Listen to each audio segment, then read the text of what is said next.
Hola, en esta sesión vamos a hablar de fiebre y de un cuadro muy complejo que es el de fiebre de origen desconocido. La temperatura promedio oral normal del cuerpo tomada a mitad de la mañana es de 36,7 grados centígrados, con un rango que va de 36 a 37,4. La temperatura normal rectal o vaginal es 0,5 grados centígrados más alta que la temperatura oral y la temperatura axilar es 0,5 grados centígrados más baja. La temperatura rectal es más confiable que la temperatura oral, especialmente en pacientes que respiran por la boca o que están taquipneicos.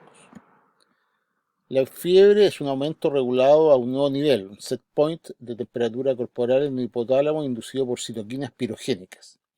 Estas citoquinas incluyen la interleuquina 1, el factor de necrosis tumoral, el interferón gamma y la interleuquina 6. La elevación de la temperatura resulta de ya sea un aumento en la producción de calor, temblores, o una disminución de la pérdida de calor, por ejemplo, vasoconstricción periférica. La temperatura corporal de la fiebre inducida por citoquinas raramente excede los 41,1 grados centígrados, a menos que existan daños en los centros regulatorios talámicos. La fiebre como síntoma entrega importante información sobre la presencia de una enfermedad, especialmente infecciones, y sobre los cambios en el estado clínico del paciente, aunque sin embargo la fiebre no es específica ni única de las enfermedades infecciosas. Sin embargo, el patrón de la fiebre es de valor marginal para muchos diagnósticos específicos, excepto para la fiebre recurrente de la malaria, la borrelosis y en casos ocasionales de linfoma, especialmente enfermedad de Hodgkin. Además, el grado de elevación de la temperatura no necesariamente se corresponde con la severidad de la enfermedad.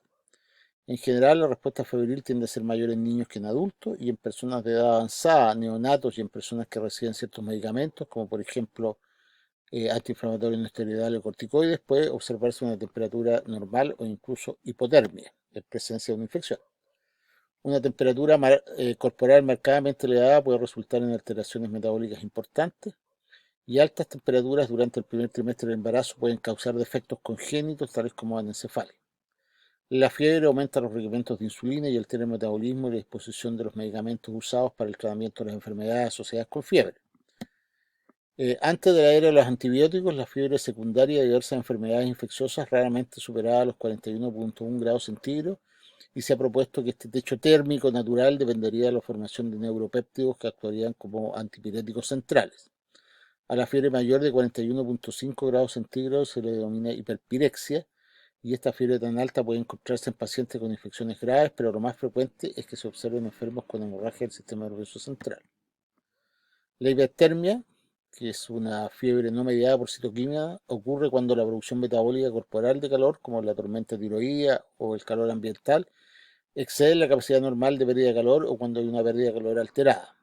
El golpe de calor, esta situación de hipertermia que se produce en algunas personas cuando hace días de mucho calor, que puede llevarlos a la muerte, es un ejemplo. La temperatura corporal puede subir a niveles mayores de 41,1 grados centígrados, capaces de producir denaturación proteica irreversible de daño cerebral. En estos casos no se observa agresión dura. Y estas temperaturas tan altas se producen en el síndrome neuroléptico maligno, en el síndrome serotonínico y la hipertermia maligna. La mayoría de los cuadros febriles son bien tolerados. Cuando la temperatura es mayor de 40 grados centígrados, pero menor de 41 grados centígrados, solo se requiere tratamiento sintomático. Y una temperatura mayor a 41 grados centígrados es probable que sea hipertermia y por lo tanto no mediada por citoquinas, por lo que se requieren medidas especiales. En general, las medidas generales, independientemente de las causas de la fiebre, son las esponjas con alcohol, las esponjas frías, las bolsas de hielo, los enemas con agua helada y los baños de hielo. Y estas medidas son efectivas para bajar la temperatura. Sin embargo, estas medidas son más útiles en los cuadros hipertermia, dado que los pacientes con fiebre relacionadas con citoquinas tendrán a evitar esta terapia. Y la otra son las medidas farmacológicas, que son habitualmente los medicamentos antipiréticos, y estos medicamentos no son necesarios excepto para pacientes con estados hemodinámicos marginales. Y en general, dentro de estos fármacos tenemos la aspirina o paracetamol, que son efectivos para reducir la fiebre. Estos medicamentos es mejor administrarlos a intervalos fijos más que según necesidad para evitar los escalofríos y sudoraciones por la fluctuación de la temperatura. Eh, y bueno, si tenemos identificada la causa y esta es una causa infecciosa, la otra medida es la terapia antimicrobiana, que está solo recomendada en pacientes que tengan menos de 100 neutrófilos por milímetro por más de 7 días o en pacientes inmunosuprimidos, como terapia antimicrobiana empírica. Hay que tener presente, sí, que la fiebre es un síntoma y que el tratamiento es el tratamiento de la causa que está produciendo la fiebre, no el tratamiento de la fiebre misma. Eso es muy importante. El cuadro, uno de los cuadros más importantes que tiene que ver con fiebre es lo que se ha llamado fiebre de origen desconocido. Los elementos esenciales de este cuadro es que una enfermedad de al menos 3 semanas de duración, con fiebre sobre 38.3 grados centígrados en varias ocasiones, y el diagnóstico no ha sido hecho después de 3 visitas ambulatorias o 3 días de hospitalización. Esa es la definición de fiebre de origen desconocido. Los intervalos especificados en los criterios para el diagnóstico son arbitrarios e intentan excluir a los pacientes con enfermedades virales prolongadas, pero autolimitadas, y dar tiempo para que se puedan realizar los estudios radiológicos, serológicos y cultivo habitual. Este cuadro suele ser un tremendo desafío para el médico y una causa de mucha angustia para las personas que ven que están y continúan con fiebre sin un diagnóstico. Se han agregado varias categorías de fiebre de origen desconocido: la fiebre de origen desconocido asociada con hospitalización, la fiebre de origen desconocido en pacientes neutropénicos y la fiebre de origen desconocida asociada a VIH. Las causas son varias, son variadas, digamos, dentro de las cuales algunas de las más importantes son infecciones. Tanto las infecciones localizadas como las sistémicas pueden causar fiebre de origen desconocido. La tuberculosis y la endocarditis son las causas más comunes de infecciones sistémicas, pero las micosis, las enfermedades virales, especialmente infecciones con virus de Epstein-Barr y los citomegalovirus, toxoplasmosis, brucelosis, fiebres Q, enfermedades por rasguño de gato, salmonelosis, malaria y otras infecciones pueden estar implicadas. También puede ser debido a infección por VIH o infecciones oportunísticas asociadas con SIDA. La causa localizada más común de fiebre de origen desconocido son los abscesos ocultos, incluyendo abscesos dentales y sinusitis paranasal. Otras causas de fiebre de origen desconocido son las neoplasias. Muchos cánceres pueden presentarse como fiebre de origen desconocido, y los más comunes son los linfomas, tanto Hodgkin como no-Hodgkin, y la leucemia.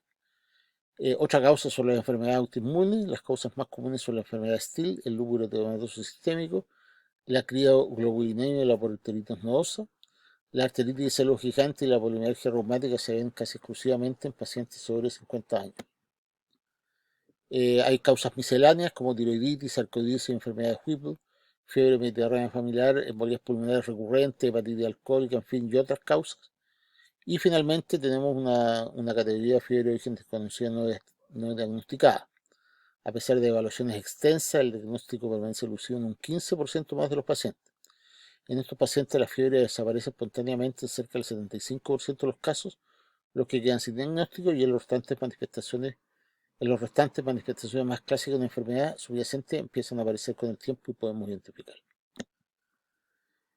En cuanto a esta enfermedad, hay que tener presente que en muchos casos representan una manifestación inusual de enfermedades comunes y no enfermedades raras o exóticas. Por ejemplo, la tuberculosis, las enfermedades vesiculares y el VIH son causas más comunes de fiebre de origen desconocido que la enfermedad de Whipple o la fiebre mediterránea familiar, por ejemplo. En cuanto a la duración de la fiebre, las causas de fiebre de origen desconocido cambian dramáticamente en pacientes que han estado febriles durante 6 meses o más, y en estos pacientes las infecciones, los cánceres y la enfermedad autoinmune combinados dan cuenta de solo el 20% de las causas. En cambio, otras entidades como las enfermedades granulomatosas y la fiebre facticia se convierten en causas más importantes. Un cuarto de los pacientes que dicen tener fiebre de 6 meses o más realmente no tienen fiebre verdadera. Las variaciones circadianas normales son interpretadas como fiebre o una enfermedad subyacente. Hay otro grupo de pacientes que en realidad tienen fiebre episódica o recurrente. En los pacientes neutropénicos, las infecciones por hongos y las infecciones bacterianas ocultas son causas importantes de fiebre de origen desconocido. Y en los pacientes que toman medicamentos inmunosupresivos, especialmente los pacientes con trasplante de órganos, las infecciones por citomegalovirus son una causa frecuente de fiebre, así como las infecciones por hongos, las neocardiosis, la neumonía por Pneumocystis jirovecii y las infecciones por micobacterias. En cuanto a la sintomatología, es imperativo confirmar la presencia de fiebre, no solo confiarse en que el paciente dice que tiene fiebre. Esto se hace observando al paciente mientras se toma la temperatura para asesorarse que la fiebre no es facticia, autoinducida, y la otra importante en cuanto a la sintomatología es realizar una historia cuidadosa que incluya antecedentes familiares, ocupacionales, sociales, prácticas sexuales, uso de drogas endogenosas, dietarios, uso de productos no pasteurizados, consumo de carne cruda, exposiciones a animales o químicos y viajes pueden entregar claves para el diagnóstico. En cuanto al laboratorio, además de los estudios de rutina, siempre se deben obtener hemocultivos, preferentemente cuando el paciente no ha estado tomando antibióticos varios días, y estos cultivos deben ser mantenidos en el laboratorio por 2 semanas para detectar organismos de crecimiento lento. Cultivos en medios especiales son necesarios si se sospecha de la presencia de Legionella, Bartonella o estreptococos nutricionalmente deficientes. Los exámenes de screening con serologías inmunológicas o microbiológicas son de bajo rendimiento y en general no deben ser realizados. Y debido a que las infecciones son la causa más común de fiebre de origen desconocido, deben cultivarse también otros fluidos como orina, esputo, deposiciones, líquido cefalorraquídeo y aspirado gástrico matutino, si se sospecha tuberculosis. Todos los pacientes deben tener una radiografía de tórax, las radiografías de senos paranasales, radiografía de esófago, estómago y duodeno, radiografía de intestino delgado con varios, enemas varietados, rectosigmoidoscopía y estudio de función vesicular deben ser reservados para pacientes que tengan síntomas y o signos que sugieran una enfermedad de sus sitios. Las tomografías axial computarizadas de abdomen y pelvis se realizan frecuentemente. Si el TAC es anormal, los hallazgos a menudo llevan a un diagnóstico específico y la realización de una resonancia nuclear magnética puede ser necesaria, especialmente para patología del sistema nervioso central o cuando se sospecha vasculitis. En cuanto a la ecografía es sensible para diagnosticar lesiones renales, pancreáticas y el árbol biliar, y la ecocardiografía debe ser realizada si se sospecha endocarditis, especialmente la transesofágica. Los estudios con radioisótopos pueden ser útiles, así como el PET scan, pero son exámenes de tercera línea. En cuanto a procedimientos invasivos, biopsias, por ejemplo, a menudo se requieren para hacer el diagnóstico.